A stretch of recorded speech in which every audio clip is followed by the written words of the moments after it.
घन के पृष्ठीय क्षेत्रफल। अभी हमने क्षेत्रफल किसका पढ़ा, घनाभ का। अब हम किसका पढ़ेंगे, घन का। अब घन में कुछ मत करो, घनाभ में सिर्फ इतनी सी चीज समझ लो। उसमें क्या परेशानी थी, उसमें आपको क्या था, अलग अलग साइड्स जो थी वो किसी में एल आ रहा है, किसी में बी आ रहा है, सारा ऊंचा रहा है। इसमें आपको सिंपल सा कुछ काम नहीं करना, इसकी सारी साइड्स क्या होती है, बराबर होती है। कितनी होती है भैया, ए, सारी साइड्स क्या होती है, ए होती है। ठीक है, तो इसका अगर मुझे क्षेत्रफल निकालना है तो कितना हो जाएगा, ए इंटू ए स्क्वायर। इसका क्षेत्रफल निकालना है ए इंटू ए स्क्वायर। इसका क्षेत्रफल निकालना है ए इंटू ए स्क्वायर। इसका क्षेत्रफल निकालना है ए इंटू ए स्क्वायर। इसका क्षेत्रफल निकालना है ए इंटू ए स्क्वायर।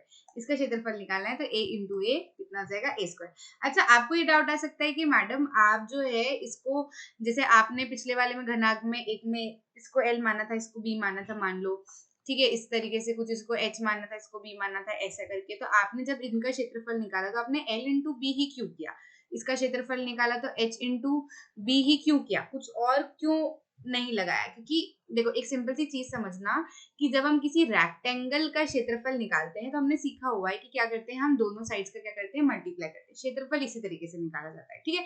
वॉल्यूम जब आप निकालते हो तो आप क्या करते हो, तीनों साइड्स का मल्टीप्लाई करते हो, ठीक। मतलब जो भी, क्योंकि वो 3D ऑब्जेक्ट हो जाता है ना। इसमें क्या होता है, क्षेत्रफल जब निकाला जाता है तो क्षेत्रफल में हमेशा यही होता है कि आमने सामने वाली साइड्स तो बराबर रहती है, ठीक है, और दो साइड्स है वो अलग है, तो उन दोनों को क्या कर दो, मल्टीप्लाई कर दो। ऐसे ही घन में जब हम निकालते हैं ना, तो घन में जब हम निकालते हैं तो इसको हम क्या कर लेते हैं, इसकी एक साइड ए होती है, इसकी एक साइड ए, तो ए का ए क्या हो जाता है, ए इंटू ए हो जाता है ए स्क्वायर, ठीक है। आ रही बात समझ? तो इस तरीके से इसका क्या हो जाएगा, ए स्क्वायर ये मिलके क्या बनाएगा, घन बना देगा, पूरा मिलके घन बना देगा। सिंगल जो है ये घन नहीं है, ये तो क्या है हमारा स्क्वायर होता है, ठीक है, ये क्या होता है हमारा स्क्वायर होता है। लेकिन जो पूरा मिलके जो बनता है वो क्या बनता है, क्यूब बनता है। क्यूब को हम क्या बोलते हैं, जो 3D ऑब्जेक्ट होता है उसको हम क्या बोलते हैं, क्यूब जो है कुछ इस तरीके से होता है ना। ये जो आपको दिख रहा है, जब ये मिलके बनेगा तो ये क्या बराबर साइड से मिलके बनता है, ऐसा ऐसा ऐसा। इसको हम क्या बोलते हैं, घन बोलते हैं, ठीक है। लेकिन ये जो सिंगल है इसको हम क्या बोलते हैं, स्क्वायर बोलते हैं, ठीक। आ रही बात समझ है, जिसकी सारी साइड क्या होती है, एक दूसरे के बराबर होती है, ठीक है। आगे बात समझ, आगे बढ़े। तो इसका पूरा एरिया कितना हो जाएगा, कितने है ये, ए स्क्वायर आप गिनो तो कितना हो जाएगा, 6a स्क्वायर। छत, बॉटम, राइट साइड सब मिला के, ठीक, पूरा क्षेत्रफल बताया जाएगा। आ रही बात समझ में? उसके बाद में घनाभ और एक घन का पार्श्व पृष्ठीय क्षेत्रफल यदि हम निकालना चाहें, पार्श्व पृष्ठीय क्षेत्रफल यानी कि क्या, आसपास का और नीचे का मिला के, ऊपर वाले को छोड़ दो, ऐसा, ठीक है। तो ऊपर वाले को यदि हम छोड़ देंगे, ऊपर और नीचे वाले को यदि हम छोड़ देंगे, ऊपर और नीचे वाले को छोड़ दो, सिर्फ क्या करो, पार्श्व पृष्ठीय क्षेत्रफल निकालो, यानी कि क्या, आसपास का। तो आसपास का निकालेंगे तो कितना बचेगा, एक तो 2LH बचेगा और एक 2BH बचेगा। 2 कॉमन ले लो, L प्लस भी हो जाएगा, HH भी कॉमन आ रहा है तो उसको भी बाहर ले लो। तो ये जो है हमारा क्या हो जाएगा, कैसा, पार्श्व पृष्ठीय क्षेत्रफल, यानी कि क्या, CSA जो मैंने बताया था ना, उसको क्या बोलते हैं, पार्श्व पृष्ठीय क्षेत्रफल, ठीक। आगे बात समझ में। मान लीजिए कि हम घनाभ के 6 फालकों में से केवल 4 फालकों के क्षेत्रफल निचले और ऊपरी फालकों को छोड़कर ज्ञात करें। ऐसी स्थिति में इन 4 फलकों का क्षेत्रफल घनाभ का पार्श्व पृष्ठीय क्षेत्रफल कहलाता है, ठीक है। यदि कि मुझे क्या करना है, इसका CSA निकालना है, जैसे बाहर बाहर वाला ऊपर नीचे का छोड़ देना है, उसको मैं क्या कहूंगी, पार्श्व पृष्ठीय क्षेत्रफल कहूंगी। तो सिर्फ इनके क्षेत्रफल को जोड़ूंगी। एक जो ऊपर नीचे का तो सेम है ना, क्या क्या आता है इसके अंदर, लेंथ इंटू ब्रेड्थ आता है। लेंथ इंटू ब्रेड्थ वाला जो हिस्सा है वो हमने क्या कर दिया, छोड़ दिया, हटा दिया, और उससे क्या कर दिया, ये फॉर्मूला हमारा बन गया। तो ये किसकी स्थिति के लिए, घनाभ के लिए, ठीक है। घन के लिए यदि हम देखने जाए तो फिर उसमें भी क्या करेंगे, 2 हिस्से छोड़ देंगे, ए स्क्वायर वाले, ठीक है। कितने थे, 6a स्क्वायर थे ना, तो 6a स्क्वायर में से 2a स्क्वायर माइनस कर दो तो कितना हो जाएगा, 4a स्क्वायर बचेंगे, है ना। तो कितना हो जाएगा इसका पार्श्व पृष्ठीय क्षेत्रफल घन का, 4a स्क्वायर, ठीक। इसके बाद आगे बढ़ो, उदाहरण 1 पे आते हैं। फाइनली उदाहरण 1 पे आते हैं। तो उदाहरण 1 हमें कह रहा है, मैरी अपने क्रिसमस वृक्ष को सजाना चाहती है, ठीक है। क्रिसमस ट्री को क्या कर रही है, मैरी जो है वो सजाना चाह रही है। वह इस वृक्ष को लकड़ी के एक घनाभाकार बॉक्स पर रखना चाहती है। अब वो क्रिसमस ट्री का कोई काम नहीं, वो तो सिर्फ कहानी बनाने के लिए दिया हुआ है। यहाँ से हमारी मेन कहानी शुरू होती है कि वो क्या करना चाह रही है, क्रिसमस ट्री को उसको किसी के ऊपर रखना पड़ेगा, ठीक है। तो वो किसके ऊपर रखना चाहती है, वो किसके ऊपर रखना चाहती है, घनाभाकार बॉक्स के ऊपर रखना चाहती है, ठीक है, जिसे सांता क्लॉज के चित्र के साथ एक रंगीन कागज से ढका जाना है, ठीक है, कवर करना है, ठीक है। मैं इस तरीके का बॉक्स है, इसके ऊपर मैं क्या करना चाह रही हूँ, क्रिसमस ट्री रखना चाह रही हूँ, और इस बॉक्स को क्या कर रही हूँ, सेंटा क्लॉज की पिक्चर्स हैं, मतलब ऐसा रैपिंग पेपर है, गिफ्ट पेपर है, जिसके ऊपर सेंटा क्लॉज की पिक्चर जो है वो बनी हुई है, उससे मैं क्या कर रही हूँ, कवर करना चाह रही हूँ। उसको यह जानना आवश्यक है कि उसे कितना कागज खरीदना चाहिए, ऑब्वियस सी बात है, ठीक है। तो यदि उपरोक्त बॉक्स की लंबाई, चौड़ाई और ऊंचाई क्यों दे रखी है तीन चीज, क्योंकि ये क्या है, घनाभाकार है, ठीक है, ये हमको दे रखी है। तो उसे 40 सेंटीमीटर भुजा वाला कागज की कितनी वर्गाकार शीटों की आवश्यकता होगी, ये हमें बताना है, ठीक है। तो यदि हमें बताना है कि भैया जो है उसको किसी पेपर से उस बॉक्स को कवर करना है, तो पहले हमको क्या करना पड़ेगा, पूरा सरफेस एरिया निकालना पड़ेगा, है ना। पूरा सरफेस एरिया हम निकाल लेंगे। फिर क्या बोल रहे हैं वो कि 40 सेंटीमीटर वाला जो हिस्सा है, ठीक है, तो 40 सेंटीमीटर भुजा वाली कागज की कितनी वर्गाकार शीट उसको चाहिएगी, वो हमें निकालना पड़ेगा। तो वो हम निकाल लेंगे, कोई परेशानी हमें नहीं आएगी। देखो हम समझते हैं, मैं बताती हूँ आपको किस तरीके से हम इसको सॉल्व करेंगे। कि सबसे पहले तो पृष्ठीय क्षेत्रफल कितना हो जाएगा, बॉक्स का पृष्ठीय क्षेत्रफल। अब देखो आप ये भी पूछ सकते हो कि मैडम हमें कैसे पता चलेगा कि कब हमको वक्र पृष्ठीय क्षेत्रफल निकालना है, कब पार्श्व पृष्ठीय क्षेत्रफल निकालना है। तो देखो सिंपल सी बात है कि यदि मैरी को एक घनाभाकार बॉक्स को गिफ्ट रैपर से कवर करना है, तो सिंपल सी बात है कि जब भी आप किसी डब्बे को गिफ्ट रैपर से कवर करना चाहते हो तो आप पूरे ही कवर करते हो ना, पूरे ही कवर करते हो ना। आप ऐसा तो नहीं करते हो कि ऊपर नीचे का हिस्सा छोड़ दोगे और आसपास कवर करोगे, नहीं ना, आप पूरे ही कवर करोगे। तो ये समझने वाली बात है, वो स्थितियां इसीलिए दी जाती है ताकि आप अपने दिमाग से समझ लें कि भैया इसमें तो ऐसा होना ही नहीं है। आपके दिमाग में वो ऑप्शन ही, अपने सवाल से ही वो ऑप्शन का जवाब आपको मिल जाए, ठीक है। तो यदि हमको रैपिंग पेपर से कवर करना है, गिफ्ट रैपर से, तो हमको क्या करना पड़ेगा, पूरे डब्बे को कवर करना पड़ेगा। तो क्या फॉर्मूला हो जाएगा, 2 इंटू, बोलो साथ साथ में बोलो, 2 into LB plus BH plus HL। देखो कॉपी लेकर साथ साथ में सॉल्व करते रहना, बाद में समझ नहीं आया तो फिर मुझे मत बोलो। मैथ्स जो है वो साथ साथ में मेरे साथ में पेन चलाते रहोगे तो आपको बाद में पढ़ने की जरूरत ही नहीं पड़ेगी। इतना इजी है, इतने अच्छे से समझ आ जाएगा। सिर्फ जब आप हाथ पैर आंख कान सब यहीं पे लेके बैठोगे और अच्छे से मेरे साथ में देख देख कर लिखते जाओगे, आपका कोऑर्डिनेशन बनते जाएगा, तो आपको चीजें बहुत अच्छे से समझ आएगी। अगर आप इस तरीके से बैठे हो अभी और सुन रहे हो कि हाँ मम्मी ने जबरदस्ती मार कूट के बिठाया हुआ है पढ़ने के लिए, तो बेटा नहीं पढ़ना, मत करो, खेलने चले जाओ। अच्छे से पढ़ो, अगर पढ़ना है तो अच्छे से दिमाग लगा के पढ़ो, सारे सामान लेके बैठो और चीजों को कंप्लीट करके उठो।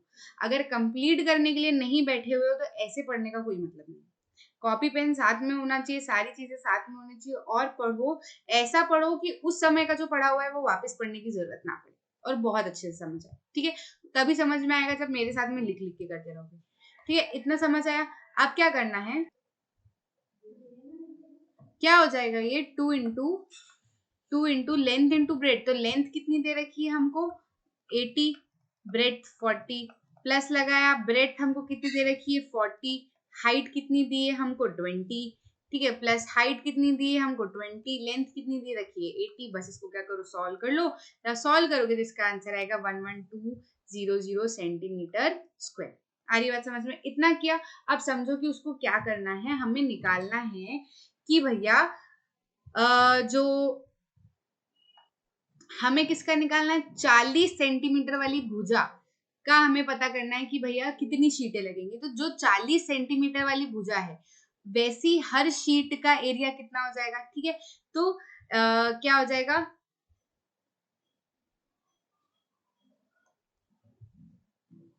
40 सेंटीमीटर वाली भुजा, 40 सेंटीमीटर भुजा वाली शीट का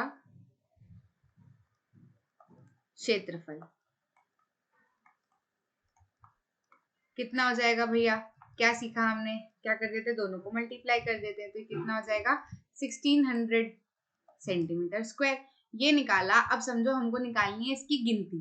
तो पूरे क्षेत्रफल में से इतने क्षेत्रफल से हम डिवाइड कर देंगे तो हमको गिनती पता चल जाएगी ना। ठीक है, तो शीट कितनी चाहिए, शीट कितनी मिलेगी,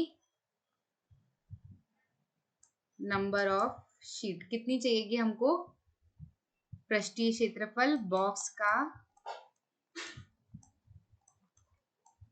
पृष्ठीय क्षेत्रफल अपॉन में क्या 40 सेंटीमीटर भुजा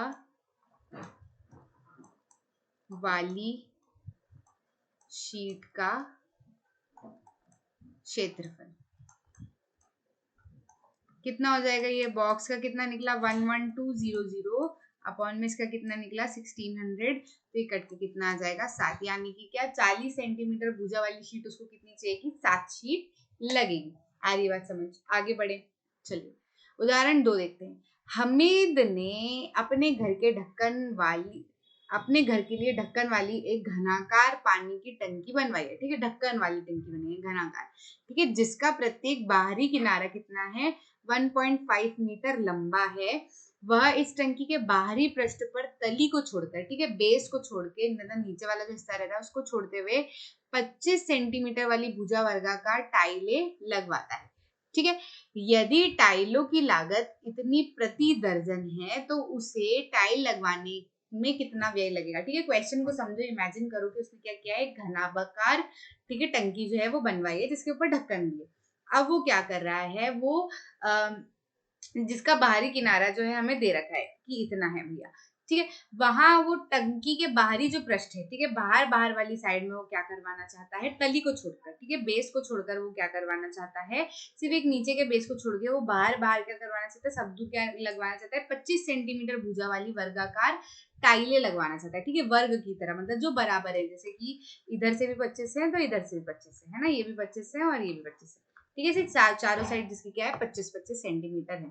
ठीक है, टाइलें लगवाना चाहता है। तो यदि टाइलों की लागत से 12 टाइल प्रति दर्जन, मतलब क्या 12 टाइल की लागत कितनी है 350, ऐसा ये कहना चाह रहे हैं।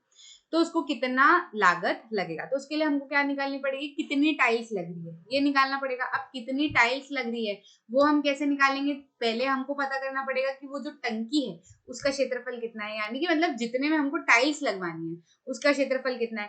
ठीक है, तो ये कितनी है 1.5 मीटर लंबा है, बाकी सब सेंटीमीटर में दे रखे हैं, तो इसको क्या कर लो 1.5 मीटर कितना होता है 150 सेंटीमीटर। ठीक है, अब हमको क्या करना है, जहां जहां उसको टाइल्स लगवानी है उतने का हम क्या करें, क्षेत्रफल निकाल लें। ठीक है, तो टंकी का क्षेत्रफल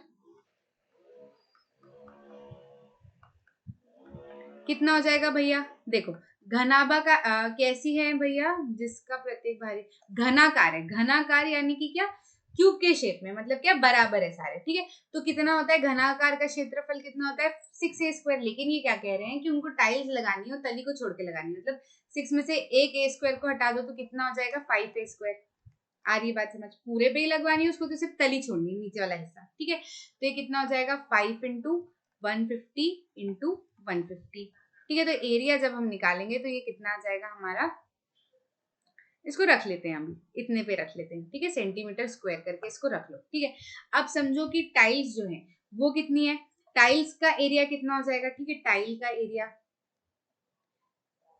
हर टाइल का क्षेत्रफल कितना हो जाएगा भैया। ठीक है, कितना हो जाएगा a², मतलब टाइल्स तो ऐसी रहती है ना। ठीक है, तो कितना हो जाएगा a², यानी कि क्या 25 × 25, हर साइड कितनी है 25 × 25 सेंटीमीटर स्क्वायर। ठीक है, तो अब सिंपल सी बात है, नंबर ऑफ टाइल्स कितनी हो जाएगी, टाइलें कितनी हो जाएगी, टाइलें हो जाएगी हमारी टंकी का क्षेत्रफल, टंकी का क्षेत्रफल अपॉन में क्या हर टाइल का क्षेत्रफल। ये तो हम बहुत बचपन से सीखते आ रहे हैं। ठीक है, टंकी का क्षेत्रफल अपॉन में क्या हर टाइल का क्षेत्रफल। तो ये कितना है, टंकी का कितना है 5 × 150 × 150 अपॉन में हर टाइल का क्षेत्रफल कितना है 25 × 25। इसको आप सॉल्व करोगे तो ये आएगा हमारा 180। ठीक है, टाइलें कितनी लगेंगी हमको 180। ठीक है, अब समझो, अब एक सिंपल सी चीज समझना कि यदि 12 टाइलों के लिए 350 रुपए है, ठीक है, 12 टाइलों, एक दर्जन का 350 दे रहे, एक दर्जन मतलब क्या 12 टाइलों के लिए 350 है, तो 180 टाइलों के लिए कितने पैसे होंगे? यूनिटरी मेथड लगाए हम, है ना, इकाई वाली मेथड। तो इसका ये, इसके अपॉन में ये मल्टीप्लाई बाय ये, तो कितना हो जाएगा व्यय, कितना हो जाएगा व्यय, कितना हो जाएगा 350 अपॉन में 12 इंटू 180। ठीक है, इसको जब आप सॉल्व करोगे 350 नहीं 360 रुपीज है ना, 12 टाइलों का कितना है 360 रुपीज। ठीक है, तो 360 अपॉन में 12 कितना हो जाएगा हमारा 30 इंटू कितना हो जाएगा 180, कितना हो जाएगा ये हमारा 400 रुपए। ठीक है, तो टंकी पे टाइल्स लगवाने के रुपए कितने हो जाएंगे 400।